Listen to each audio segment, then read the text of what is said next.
Joe, he's just been the most consistent. I mean, he's won multiple conference championships. I know that they did not have the season that they wanted this year, but looking in Whittingham, he's 167 and 86 in his career, and Utah has been a staple. I'm not going to let one bad year, depending on everything that he's done, to just ruin that he shouldn't be that number one overall spot. I will put him at my number one.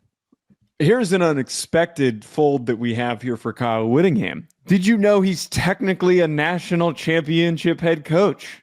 I did not. Very technically, the Anderson and Hester's mathematical system, per his Wikipedia page when I was doing my research, claimed them as a national title in 2008 when they went 13-0 as the Mountain West champions, and they beat Alabama in their bowl game.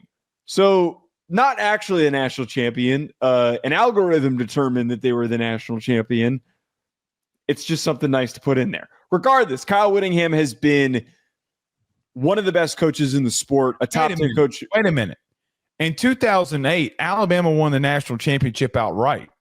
They beat them in January of 2008. Wait 1 second. Let me pull this So up. that would have been a whole different season because LSU won it in maybe it was 2007. They won the bowl game in 2008. Maybe because LSU won the national championship in 2007. Regardless, we're fighting over semantics.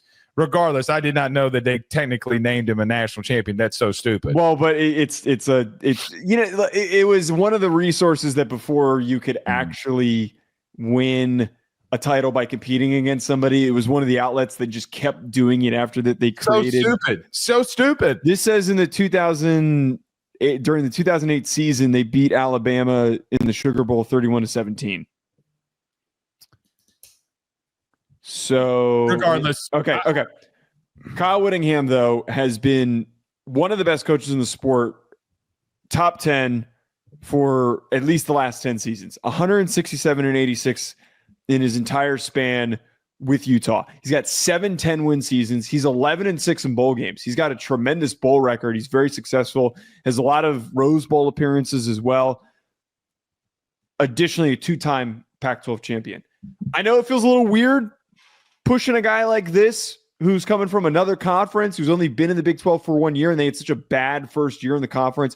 He is also one of these coaches that is probably going to retire very, very soon. But having multiple conference titles, being the only coach with multiple conference titles, it needs to be recognized. Yeah, I mean, listen, again, I mean, every one of these coaches are going to, in the Big 10 or Big 12, are going to have things that you can go against them. Mm-hmm. Mike Gundy was 3-9. Deion Sanders, I mean, they had a horrible first year. They haven't won a conference. Kenny Dillingham barely won a game in year one. They didn't win the conference this year. They went 11-3. Rich Rod is now back into the Big 12. I mean, but you know, he's been fired at multiple stops, and then he comes back to Jacksonville State. He rebuilds that. He moves on. Everybody can have their own issue. I mean, I'm not worried about Whittingham having an issue. My thing is that he's been there for God knows how long. You talked about 2008. I think he was the head coach there since Urban left. I think that he's been there. He has been. So, I mean, the consistency that Utah's had, they've had up and down seasons. There are things that they got to figure out for their own selves. They got to find a quarterback. But I still think that they're going to be one of the teams in the Big 12 that you always have to consider. I mean, they're going to develop from within. They're going to continue to have really good defenses. They got to find a quarterback. And look, what he's done in his career, nobody has more accomplishments than him. No one. No one's been in a P4 that long outside of Rich Rod and Mike Gundy that has the accomplishments. Mike Gundy doesn't have the accomplishments that Whittingham does. So there just comes to a point to point out here that I think he's the most accomplished coach in the conference. Now, Joe, I do think that even though we have him at 1, there's a strong possibility that Rich Rod, Dillingham, Deion Sanders can overtake him if Utah continues to slip down here. I mean, Joe, this technically is back-to-back seasons where they've had some issues. So even though he's at 1 right now, you have another season again, and this is 3 years where you've had issues. We might have to have a conversation here. Well, the biggest part about this, we kind of talked about this with Kirk Ferentz too, because we didn't know when Kirk Ferentz was going to officially retire. Kyle Whittingham could be done after the season. He has already named his coach in waiting this list completely resets. I think at the end of this year, the 2025 season, when we revisit and we redo these rankings next off season, I think we're going to have just like completely different lists. Like they're going to be so reworked, especially if Whittingham does decide to retire.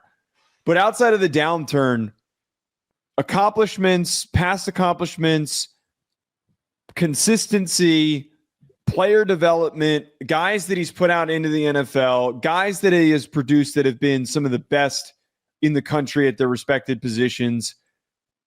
It can't go unnoticed. A lot of these other guys, as you mentioned earlier, there's just a lot of caveats that come with them. It's like, well, this was the negative they had. This was the negative that they had. Whittingham might not have had true total consistency because he had a down year in his first year in the Big 12, but he was coaching one of the best Pac-12 teams before the Pac-12 died. Well, I mean, they didn't technically die. You should probably say before they went off life support because they're still technically a conference, I guess. They're not. The new version of the Pac-12 is not. It's the Mountain West. It's the Mountain West with makeup on. I can't disagree here. Listen, there are some things that I want to hit on this before we move on about Utah because we have not talked about Utah in a while. Okay, we thought going into the season. Actually, I remember the conversations that you and I had in the beginning of this or the all season last year, and I was like, "Hey, man, I know that Cam Rising's returning, but I mean, I didn't feel good about that. They got to figure out their quarterback situation." I think that they're going to be fine everywhere else. You cannot continue to turn the ball over from that position.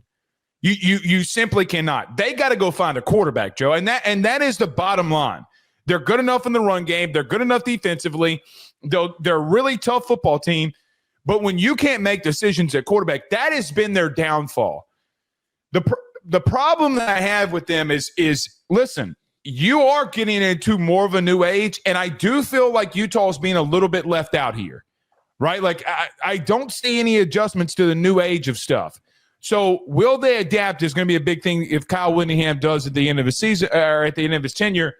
I guess we'll find out here.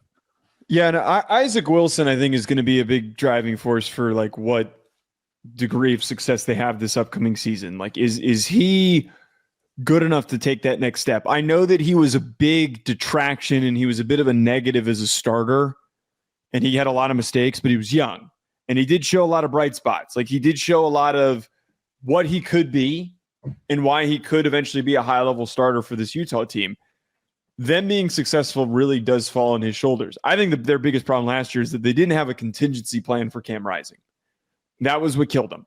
Not having any type of a contingency plan completely them because they didn't have anyone to turn to. They had to start Isaac Wilson way sooner than they expected him to.